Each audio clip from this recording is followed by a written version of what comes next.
What's happening, y'all? So this is not going to be a fun video for me, but they did it again in Arizona.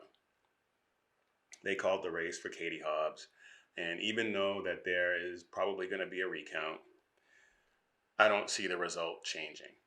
Republicans almost never win when these things happen.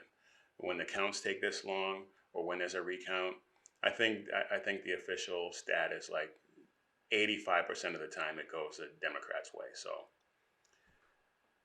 I don't see that changing. I think unless Kari Lake can pull out a miracle in court, I don't see it changing. But there is a lot to get into, so let's get after it.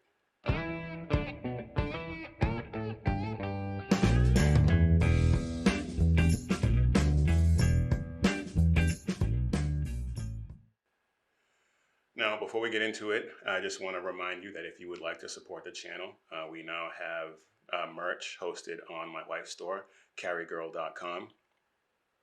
And when you're over there getting some Liberty Cast merch, please check out karigirl.com as well and pick up some gear there for your wife or your girlfriend or yourself. And we're also on Patreon. So if you have the means, please, we would very much appreciate your support. So what happened? Well, there is a lot for us to talk about with this. And if I went through everything, I would be here for hours, and nobody wants to listen to that. I don't want to do that. But we are going to try and make it make sense. Before we do get into it, though, let me just say, right off the bat, I do not believe this result is legitimate. And I know we're not supposed to talk about that. We're supposed to wait for evidence. And if there's no evidence, we're just supposed to accept it and move on. Bullshit. Not here. There is too much circumstantial evidence in Arizona and other places, but we're focusing on Arizona right now. But there's too much circumstantial evidence to believe that Katie Hobbs actually beat Kari Lake. I just don't buy it. I do not buy it. Now, to be fair, I will address the other side and try to come at it from their perspective. But to be clear, I believe Kari Lake was cheated out of the governor's mansion. One of the biggest issues I have with this is that Katie Hobbs is the Secretary of State, which means she is in charge of making sure that the votes get counted. Now, she's not hands-on counting votes. I understand that. But her office, she is responsible for overseeing the vote count. And we're supposed to believe, and she didn't recuse herself from that responsibility. So we're supposed to believe that without campaigning, without leaving her basement, without debating Kari Lake at all, she didn't even want to be in the same vicinity as Kari Lake. Without leaving her basement, she magically won. She got enough votes. She didn't campaign. She didn't do anything except call Kari Lake an election denier. She basically followed Biden's blueprint. She didn't leave her basement, and she manipulated the vote count so that she won. Now, in Biden's case, it was the Democrat machine, and I bet that the Democrat machine had some involvement in Arizona as well. But they both hid in their basements and improbably and implausibly won their elections. You have to be really, you have to either really want to believe it or are just really gullible if you believe that those election results are legitimate. Yeah, I'm talking about Biden too. I'm just going to say it. Another problem I have is that it took a week. It took an entire week to count the votes. And they're still not done. It's still at like 97, 98% or something like that. Arizona had a few 100,000 votes to count.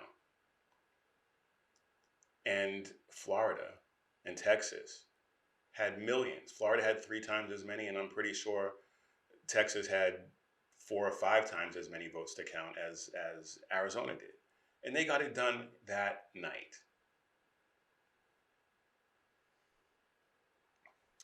So what did Texas and Florida and other states do that Arizona is refusing to do?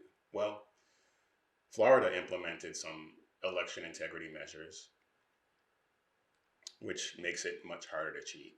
Texas also has requires voter ID, like Florida. Ballot harvesting is illegal in Florida and Texas. Mail-in ballots are limited to very specific circumstances. There are no drop boxes. All these measures that were put in place during the alleged pandemic that are still in place and make it so much easier to cheat, but not in Texas and Florida. And none of this universal mail-in ballots BS. So in Texas and Florida and other states, you make it harder to cheat, and lo and behold, you can get the votes counted in a matter of hours. Voting machines also went down in Arizona. But somehow they only went down in conservative or Republican precincts. Now, I don't like doing this as a rule, but I think it warrants it in this case. Just imagine if Kari Lake was a Secretary of State and didn't recuse herself from the responsibility of counting the votes. Just imagine that for a second. Or imagine if she refused to debate Katie Hobbs. Democrats would be, they would be in an uproar. They would be crying foul at every turn. And the American Pravda would be saturating the news with stories about how Kari Lake is cheating. You know it, I know it, they know it. Now, there are a number of people on our side who are saying that Republicans need to get good at ballot harvesting and embrace mail-in voting. I'm not sure how I feel about that. I have to think about that a little more. But one thing I will say, even if we did go in that direction, Democrats would just find new and improved and more innovative ways to cheat. Think about it. If we were to meet them on their level, they would just find a new level. They wouldn't accept that once we had them on a level playing field that we would just beat them every time. They wouldn't accept that. Come on. They'd probably hire some of those ex-Twitter employees and design a mechanism to cheat better.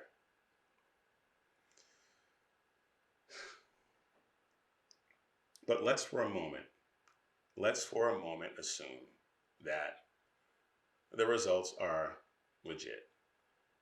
Let's just have a fun little thought exercise. Take a look at this. Non-married people broke big for Democrats. 59% of non-married people. And then single women, non-married women, broke even more for Democrats at 65%. Now, we know why that is. We know why. Overall, it was the promise of free stuff. We know from other polls that young people responded to the loan forgiveness promise that Biden issued, which turned out to be unconstitutional and is probably never going to happen. But young people fell for it, and here we are. But then there's this. Which one of these 5 issues mattered most in deciding how you voted today? 32% of those responding to the exit poll said that abortion was the most important issue. And of those, 89% were Democrats. Surprised it wasn't actually more than that, frankly. But then, if we look at the question of overturning Roe versus Wade, how do you feel about the Supreme Court decision on abortion this year that overturned Roe versus Wade? 92% of Democrats who voted were angered by that decision.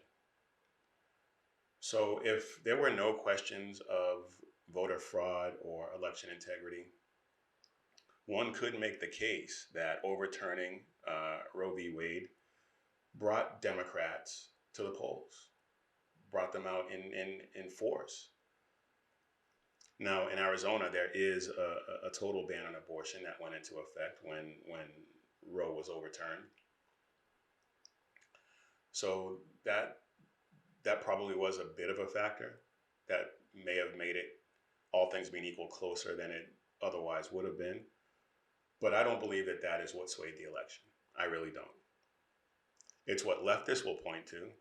It's what conservatives who want to appear fair-minded will point to. That's not me. I do not believe that this election was legitimate, and I'm not gonna, just for the sake of keeping my videos up on YouTube or something like that, I'm not gonna say otherwise. I need proof that they are legitimate. So I'm not buying it, not for a second. Anyway, that's all I got right now. But let me know in the comments what you guys think. Please like and share this video and subscribe to the channel.